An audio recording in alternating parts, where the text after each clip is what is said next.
बिस्मिल्लाहिर्रहमानिर्रहीम। अस्सलाम वालेकुम डियर स्टूडेंट्स। हम अपने गुज़श्ता लेक्चर्स में इनको ट्रांसलेट कर चुके थे। Now we have come to page number 5 that are the words from the glossary. Means to say these words may come in the form of synonyms, English meaning of the given word, and also they may come in the form of sentence making. For example, you will be given some words like bestow, chaos, compassion, and you have to use these words into sentences of your own.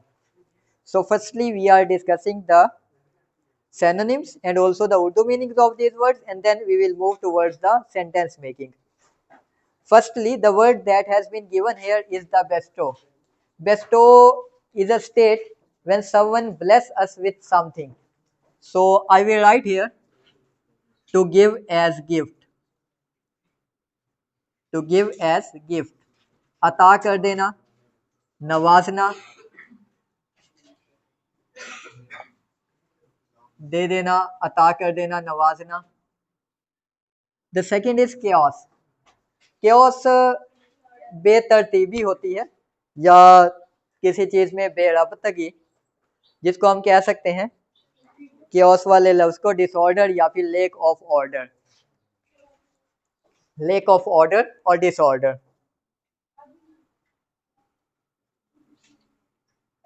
Of order, disorder यानी कि बेतरतीबी, जिसको हम इंतशार भी कहते होते हैं.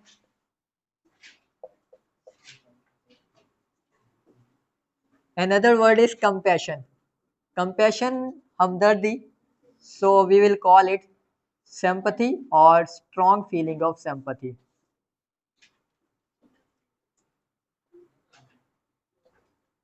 हमदर्दी. It's a abstract noun as it is the name of an idea or a feeling, so it is abstract noun as well. So it is the feeling. So I have written here as strong feeling of sympathy.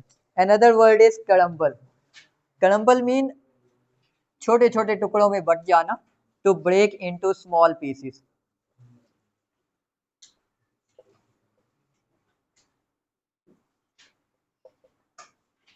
रेजा रेजा हो जाना, छोटे टुकड़ों में but जाना. Next word is dazzling. Dazzling बहुत ज्यादा शाइनी, बहुत ज्यादा चमकदार को कहते हैं, तो हम कह देंगे extremely bright. So bright, very bright, यानी बहुत चमकदार. Next word is dilemma. Dilemma is again an abstract noun or a situation when someone is confused.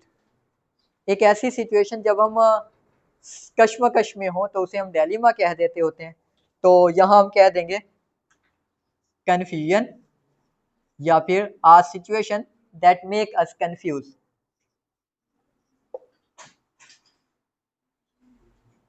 उलझन, कश्मकश. डिस्पेंसेशन. डिस्पेंसेशन होता है किसी बात को फैला देना.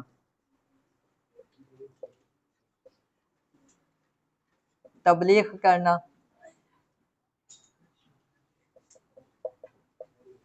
किसी आइडिया को फैलाना. ड्यून्स, रेत के टीलों को कहते हैं. सैंड हिल्स या मोल हिल्स. सैंड हिल्स, रेत के टीले. एलोक्वेंस. एलोक्वेंस अगेन एक सिचुएशन है when we are able to speak fluently, so we will call it as fluent. Eloquence, fluency, or eloquent is fluent. फसाहत, बलागत. embodiment, to make something like a living thing or human, so it is living example. जिंदा मिसाल, मुजस्सम तस्वीर, किसी चीज की तस्वीर. Verge, ये दहाना है, किसी चीज का किनारा है, तो हम कह सकते हैं edge of a road, edge of a path. यानी कि किनारा या दहाना। Another word is eradicate. Eradicate mean to totally uproot something. मुकम्मल तौर पर किसी चीज का खात्मा कर देना। We can say it uproot, completely destroy, जड़ से खत्म कर देना, बिल्कुल खत्म करना। Everlasting, which is continuous for all, means to say never ending. कभी ना खत्म होने वाला यानी कि अबदी, हमेशा बरकरार रहने वाला। Meditation is a condition of mind when we are thinking about something silently or especially in a solitude or in loneliness. जब हम अकेले बैठ के कुछ गौर फिक्र करते हैं, मराकबा करते हैं, सोचते हैं किसी चीज़ के बारे में, it means that to meditate something. तो इसको हम कह देंगे thinking deeply in silence.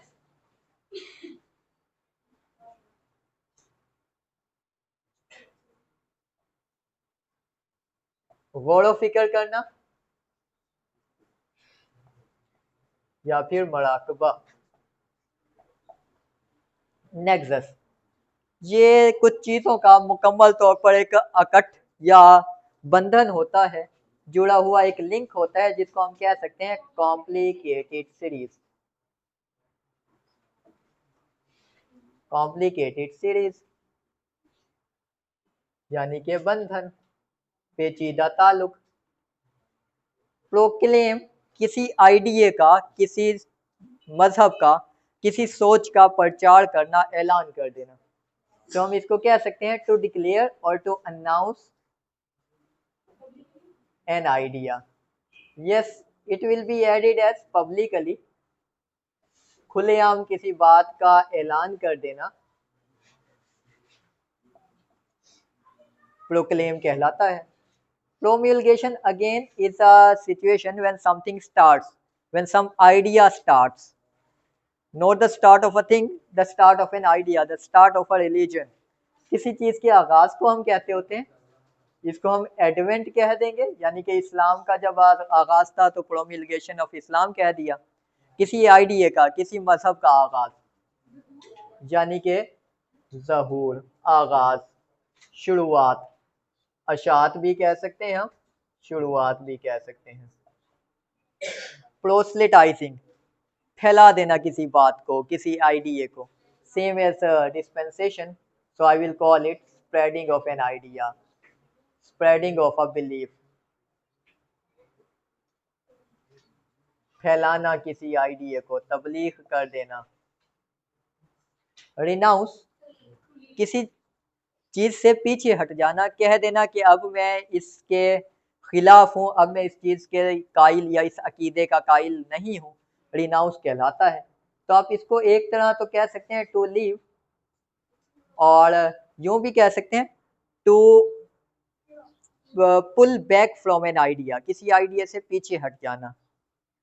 To leave, तर्क कर देना, छोड़ देना।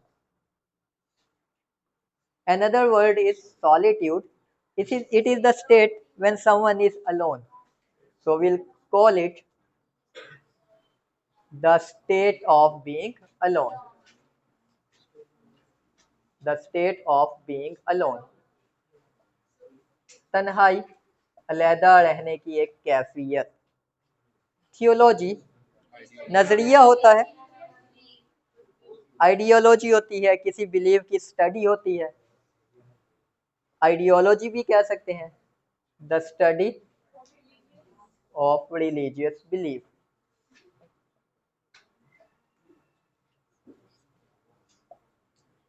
नजरिया भी कह सकते हो आप इसको। ट्रांसफॉर्मेशन, मुकम्मल तौर पर बदल जाना, कंप्लीट चेंज। इनकलाब भी कह सकते हैं, मुकम्मल तब्दीली भी कह सकते हैं। इनकलाब का वर्ड भी यूज किया जा सकता है, इनकलाब। Tropical,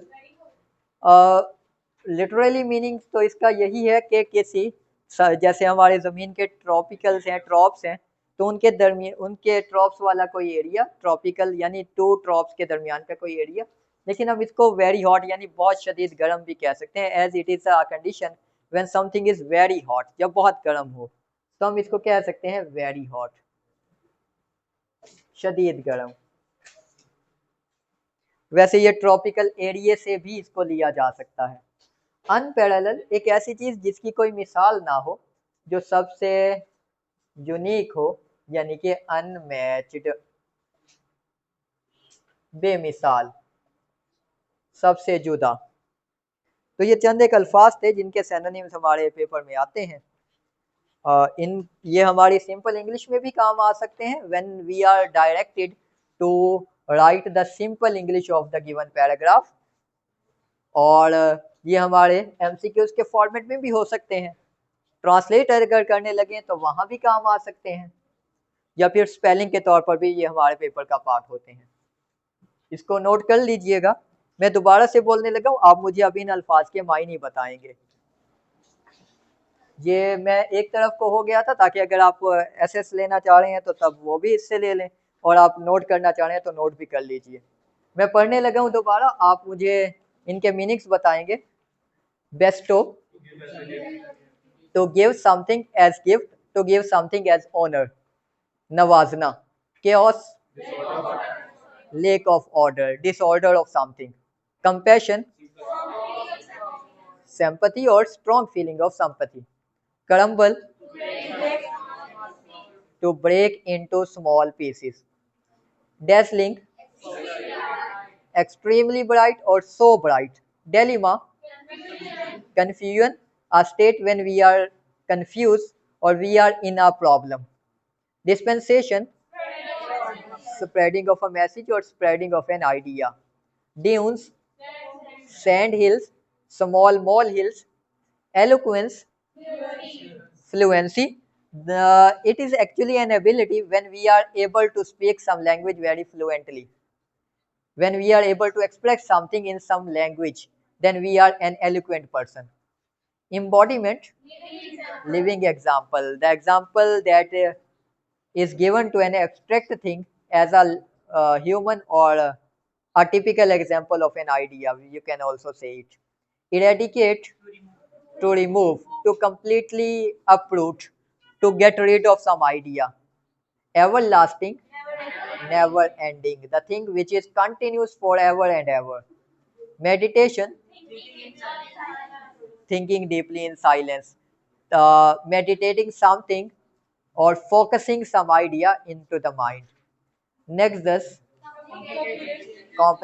complicated series, the link between some things. Proclaim, announce, or publicly say that we are the supporter of some idea. Promulgation, advent, the starting of some idea, the act of spreading of an idea when it is in a start. Proselytizing, spreading of an idea. Actually, the word is related to influence someone. When we are spreading an idea and at the same time we are making an influence another person. जब हम किसी पर अपना एक influence रख के, उस पर गलबा रख के उसको मोटिवेट करने लगे हैं किसी आइडिया के बारे में, उसे परसुएट करने लगे हैं कि वो इस आइडिया को कबूल कर ले, तो इस तरह से फैलाना प्रोसलेटाइजिंग कहलाता है, और नॉर्मली किसी बात को फैला देना डिस्पेंसेशन कहलाता है. Renounce, to leave, to say something that I am or we are not the part of some idea, it is called to renounce. Solitude, the state of being alone.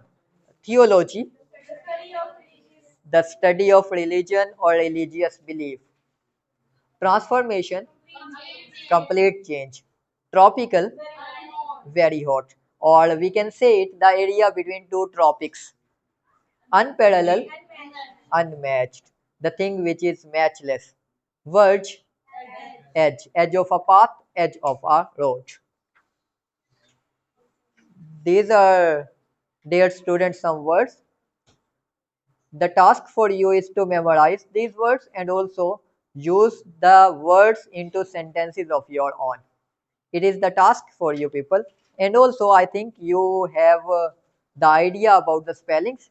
So you have to memorize the spellings, you have to memorize the meanings which are called the synonyms of the word, and also you have to make the sentences of the given word, or the sentences of the words which are in the meanings as well. You can make the sentences of these words as well. And that is all for you, dear student. This is all for today. We are concluding here. Allah Hafiz.